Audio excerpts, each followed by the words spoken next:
एक आदमी रेगिस्तान से गुजरते वक्त बुदबुदा रहा था, कितनी बेकार जगह है ये, बिल्कुल भी हरियाली नहीं है और हो भी कैसे सकती है, यहाँ तो पानी का नामो निशान भी नहीं है।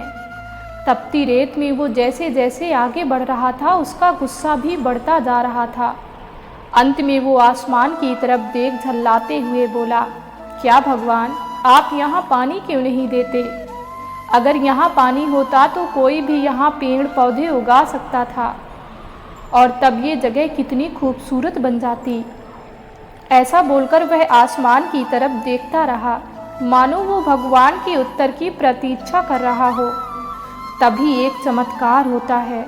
नज़र झुकाते ही उसे सामने एक कुआं नज़र आता है। वह उस इलाके में बरसों से आ जा रहा था, पर आज तक वहाँ उसे कोई कुआं नहीं दिखा था।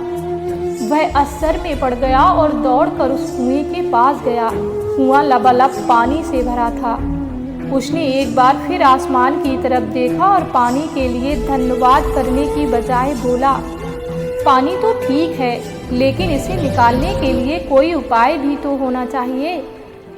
उसका ऐसा कहना था कि उसे पानी के बगल में पड़ी रस्सी और बाल्टी दिख गई। एक बार फिर उसे अपनी आंखों पर यकीन नहीं हुआ। वह कुछ घबराहट के साथ आसमान की ओर देखकर बोला, लेकिन मैं ये पानी ढोऊंगा कैसे? तभी उसे महसूस होता है कि कोई उसे पीछे से छू रहा है। पलट कर देखा तो एक ऊंट उसके पीछे खड़ा था। अब वह आदमी एकदम घबरा जाता है।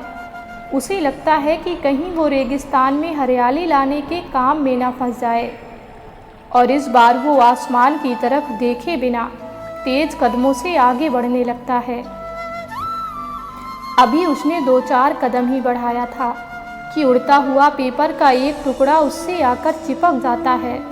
उस टुकड़े पर लिखा होता है कि मैंने तुम्हें पानी दिया, बाल्टी दी और रस्सी दी, पानी ढोने का सामान भी दिया।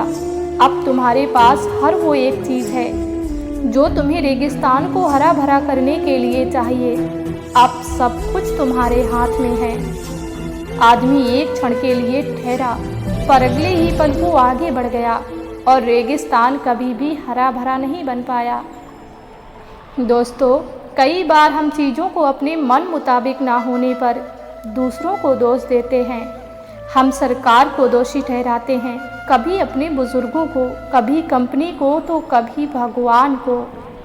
इस पर दोषारोपण करने के चक्कर में हम इस सच्चाई को अनदेखा कर देते हैं कि एक इंसान होने के नाते हम में वो शक्ति है कि हम अपने सभी सपनों को खुद साकार करें। सबका ख्याल रखें, पर अपना भी ख्याल रखें। हमेशा मुस्कुराते रहें, कभी अपने लिए तो कभी अपनों के लिए। फिर मिलेंगे दोस्तों अगली वीडियो के साथ। तब तक के लिए अपना ख्याल रखना और हमेशा मुस्कुराते रहना।